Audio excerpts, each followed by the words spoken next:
As a personal ட்ரைனராக நான் இப்போ meet பண்ணுற நிறைய கிளைண்ட்ஸில் இருக்கக்கூடிய பிரச்சனை என்னென்னு பார்த்தீங்கன்னா சுத்தமாக ஃப்ளெக்சிபிலிட்டியே கிடையாது. ஸோ அவங்க வந்து ஜிம் வந்து ஜாயின் பண்ணும்போது அவங்களோட மெயின் கோலை வந்து எப்போவுமே ஃபோக்கஸ் பண்ணுறாங்க. அதாவது ஃபேட் பர்சன்டேஜை குறைக்கணும், மசில் பில்ட் பண்ணணும், உடனே ஃபிட் ஆகணும், இந்த மாதிரி கோல்ஸ்லாம் வந்து பயங்கரமாக இம்பார்ட்டன்ஸ் கொடுக்குறாங்க. நம்ம அசஸ்மெண்ட்லாம் பண்ணி பார்க்கும்போது சுத்தமாக ஃப்ளெக்சிபிலிட்டியே இல்லாத டைமில் அவங்கக்கிட்ட இன்ஃபார்ம் பண்ணும்போது தான் நமக்கு ஃப்ளெக்சிபிலிட்டி இல்லைங்கிற ஒரு விஷயத்தையே அவங்க புரிஞ்சுக்கிறாங்க.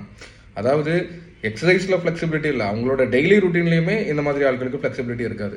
இந்த மாதிரி ஆட்கள் பெரும்பாலும் டெஸ்க் ஜாப் பண்ணுறவங்களா தான் இருப்பாங்க, ரொம்ப நேரம் உட்காந்து வேலை பார்க்குற ஆட்களாக தான் இருப்பாங்க. இவங்களோட பெரிய ஆக்டிவிட்டியே பார்த்தீங்கன்னா வீக்கெண்டு வெளியே போகிறது இல்லைன்னா ஒரு பெரிய ஆக்டிவிட்டியாகவே நம்ம கன்சிடர் பண்ண முடியும். மெயினாக உங்களோட மெயின் கோல்ஸ், அதாவது ஃபேட் லாஸோ மசில் பில்டிங்கோ இந்த மாதிரி கோல்ஸை ஃபோக்கஸ் பண்ணுறத கொஞ்சம் ஓரமாக எடுத்து வச்சுட்டு, உங்களுக்கு ஃப்ளெக்சிபிலிட்டி கம்மியாக இருக்குன்னு ஒரு ட்ரைனர் இன்ஃபார்ம் பண்ணுறாங்கன்னா உங்களோட ஃப்ளெக்சிபிலிட்டி அண்ட் மொபிலிட்டிக்கு நீங்கள் இம்பார்ட்டன்ஸ் கொடுத்து அதை ட்ரெயின் பண்ணணும்.